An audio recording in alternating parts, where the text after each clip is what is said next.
I love fly fishing so much. I'm going fly fishing on the least pleasurable day for a pleasure day's fishing. And I've recently been tying up a box of flies that are really exciting to me, and it is a box of bung flies.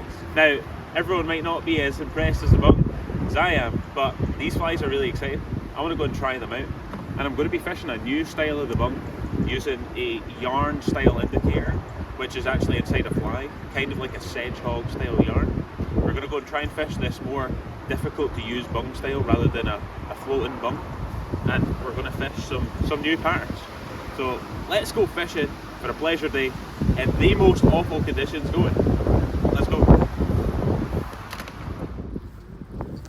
Welcome back, guys, to another video, and in this one we are at Wellsfield Trout Fishery. It's an incredibly windy day, and I was looking to try and practice a competition style bung. So you saw that yarn bung there, and this is kind of an interesting one because it's more like a dry dropper setup than a traditional bung, like the thing that everyone hates on, but it is really fun, is using like a floating bit of foam or PVC or something like that floats really high up in the water. So this is a fly, and it's much more difficult to keep this up when you've got heavy flies beneath it. So I wanted to try and practice this using different styles of flies that could potentially also catch fish. So this sedge hog style yarn fly is something that I'd seen elsewhere, mostly used on like the river and stuff like that, for parachutes or for other types of clink hammers and indicator flies. So being able to make a pattern that worked well on Stillwaters, and you can see here it's really bright and obvious, so it actually was immediately working quite well. This was really fun because I found that this bung style was really sensitive, and because it was a yarn indicator, it was able to take some heavy flies and still not affect the casting too much. You could really use it whilst fishing with heavy flies, and it was totally fine. And the wind definitely contributed to that, as you can see there. But it was really sensitive. Every time you had a take, it would immediately dip, just like that. As soon as you go to lift up the camera, the yarn indicator goes down immediately. And this was fishing 2 eggs. The wind was really helping with moving those flies underneath the water with the indicator. I actually really like fishing the indicator in the wind because the flies underneath are so mobile. So let's land this cracking fish. This started off with an amazing fish, actually, a big tiger.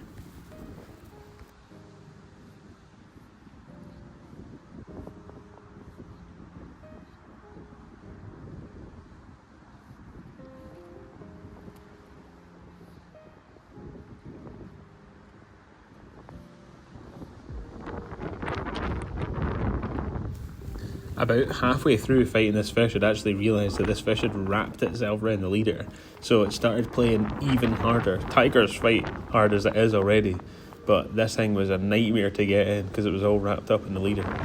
So it was basically fighting like it was fully foul hooked, and then the camera went away. But take a look at this fish, it's absolutely gorgeous. Brilliant wee fish.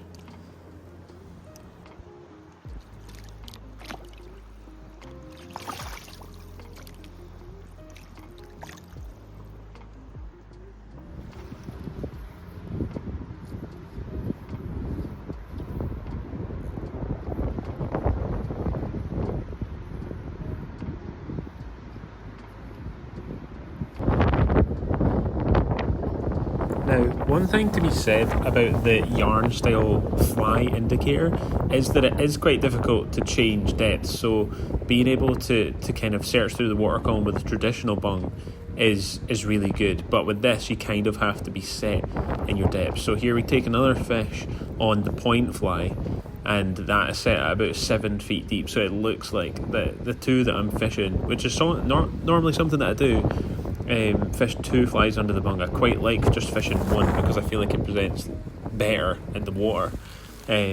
But this too searches the depths a lot better, and taking 2 fish at 7 feet means that I'm quite confident that fish are lying a wee bit deeper in the water.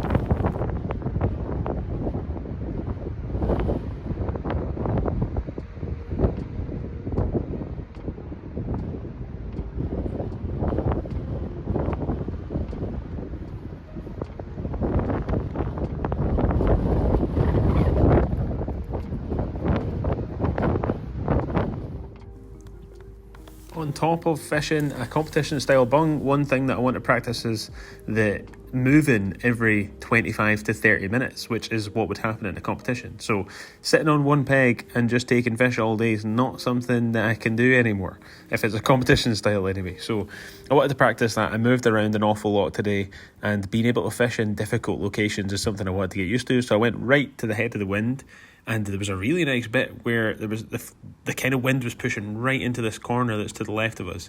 This was the only way I could get the camera to stay where it was. But putting the bung in amongst these kind of... The waves don't look too bad right now, but these kind of bigger waves just made the bung dance around all over the place. So I was certain that if there was a fish there, then I would get it. And I was always kind of just mending my line to get a drag-free drift as much as possible, and I just kind of missed a fish there. I wanted to try and maximise the movement of the flies under the bung while still fishing it relatively static. So casting right into where there was a bit of structure, letting the wave carry it around, and it started fishing amazing, just as you would expect in this fishy spot.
After another half an hour had passed, we moved again, this time into a wee bit better wind-wise spot. Well, at least I thought it was. As you'll see in a moment, the wind immediately blows the camera over, and I've not noticed, and we do manage to get a fish first cast. But so fishing these two eggs, I did notice that throughout the day the fish were kind of picking out both levels of fly. So sometimes you would get a fish on the egg that was halfway up the cast at about 4 feet, and then sometimes you would get a fish on the 7 foot one. So there was kind of two layers of fish that were available, and the ones that were close in were normally on the egg that was higher up the cast. Don't worry, you're not looking at my feet for very long, because we get this fish pretty quickly. You can see here that I'm kind of mending the line just to keep it as drag free as possible, and that kind of helps the bung fish as naturally as possible, or as static as possible rather, so that the flies are just sitting there with just only the wind moving them around. Sometimes I do like to jerk them a little bit with the tip of the rod, or to give them a couple of pulls just to lift them up in the water column. But just mending the line makes it so that you get a really natural drift, kind of like on a river when it's super windy. But yeah, we'll watch this fish from lower down, and then we move spot straight away after.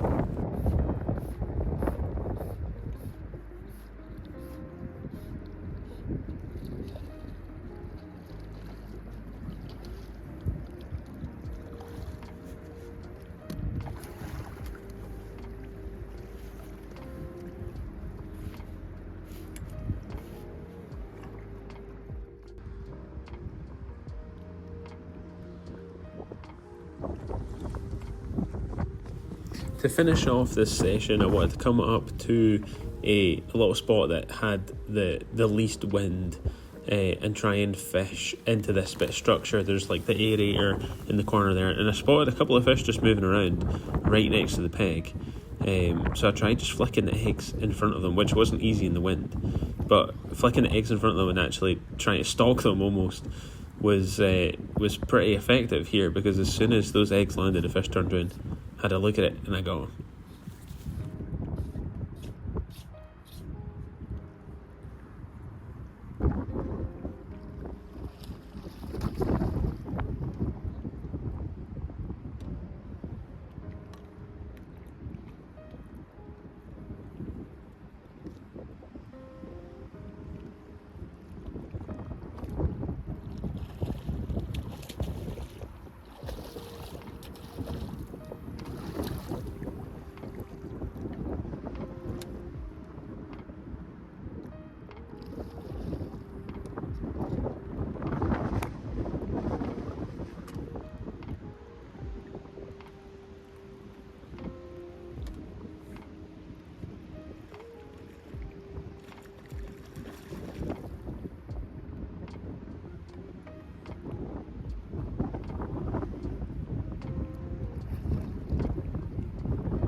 After a successful day trying the yarn style indicator, I really feel like I now enjoy this method of indicator fishing more than anything else. And if you want to tie some of these, you can get the materials for all the flies that I tied in this video on My Fish and Flies website or in person at their shop.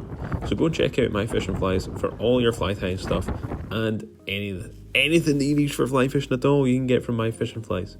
So go and check them out.